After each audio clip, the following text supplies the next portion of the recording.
Hello, everyone, and welcome to the weekly energy update for the week of August 16th, 2026.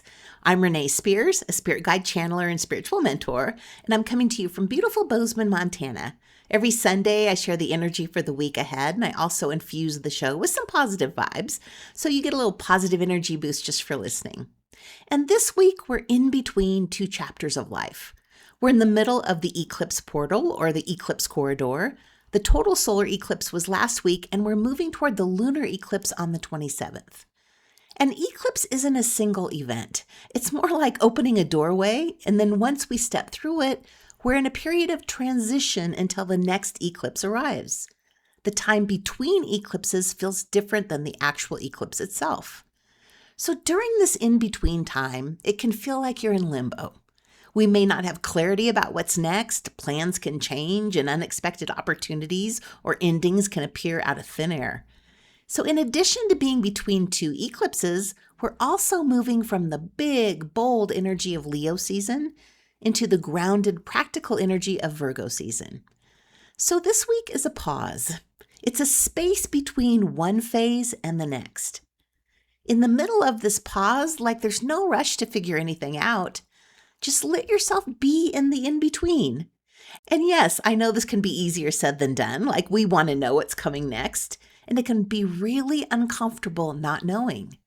But we can't force things to move faster. We can't force clarity. We just have to let things unfold and settle before we make any major decisions or commitments.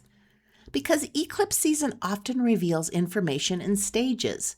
We may just get one piece at a time. So this week isn't about taking huge action. It's about paying attention. Notice what keeps coming up. Notice what feels lighter. Notice what no longer fits. Eclipse season has a way of rearranging things behind the scenes. And sometimes the biggest transformation isn't what happens around us, but what changes within us. So by the time we reach the lunar eclipse, you'll likely look back and realize something important has already shifted, like you just couldn't quite see it while it was happening.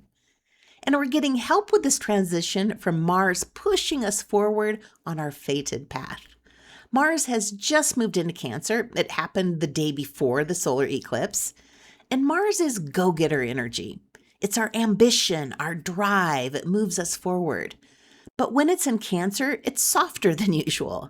So this is less about charging ahead and making something happen. It's more about listening to what your heart and your intuition are telling you. And once again, this internal push from Mars might also be really uncomfortable. Something inside of us, a tiny voice, or maybe not so tiny, might say, I can't keep doing this. I need to change. I need to go in a new direction. Eclipses are a time of major instability when things can shift on a dime and realizations can come out of nowhere. And because eclipses deal with fate, it's really best to just let the universe take the wheel and be open to whatever comes up. We're also moving from Leo season into Virgo season, right in the middle of eclipse season. So next Saturday, the 22nd, Virgo season starts. And I think of Virgo energy as back to school energy. Like we're making lists, we're getting organized, we're getting prepared, we're getting shit done. It's very practical. And in its highest form, Virgo is about paying attention. So once again, this is a week for noticing, slowing down and noticing. Noticing what keeps coming up. Notice what you're suddenly excited about. Notice what you're tired of. And especially notice what no longer feels like you.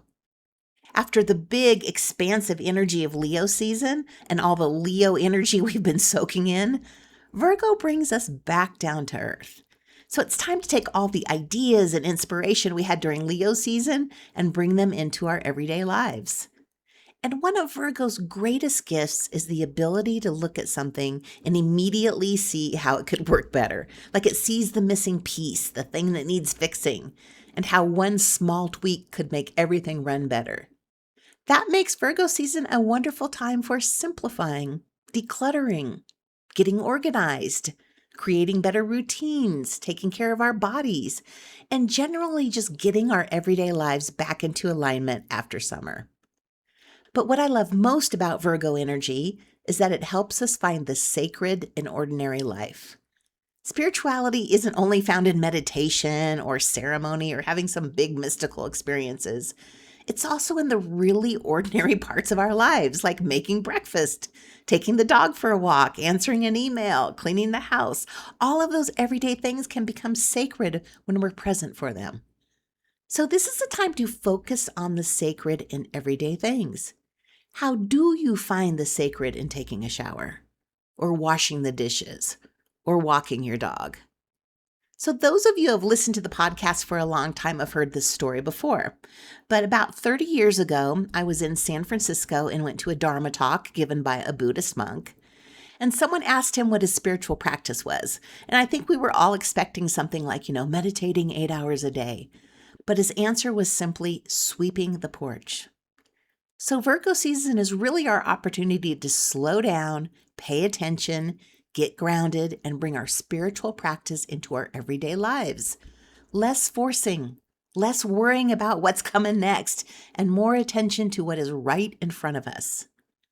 So this week, in the middle of the eclipse portal and transitioning from Leo season to Virgo season, you may feel like you're in between versions of yourself, like something may feel different, but you can't quite put your finger on what's changed.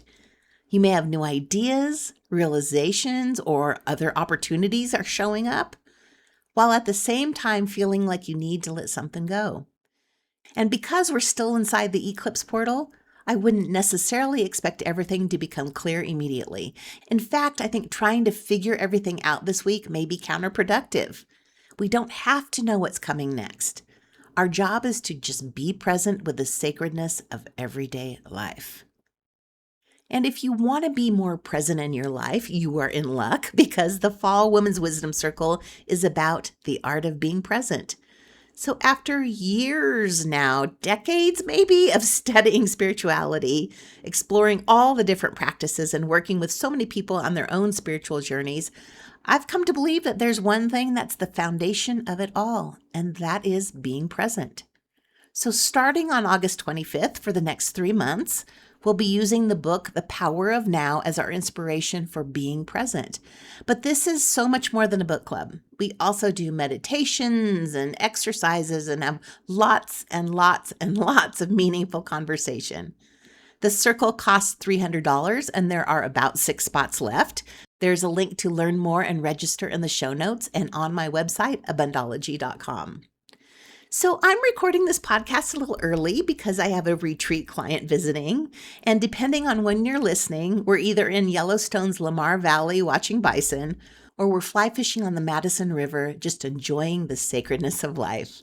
So as always, thank you for listening, passing the podcast on to your friends. Enjoy this in-between week, and I'll talk to you again next week.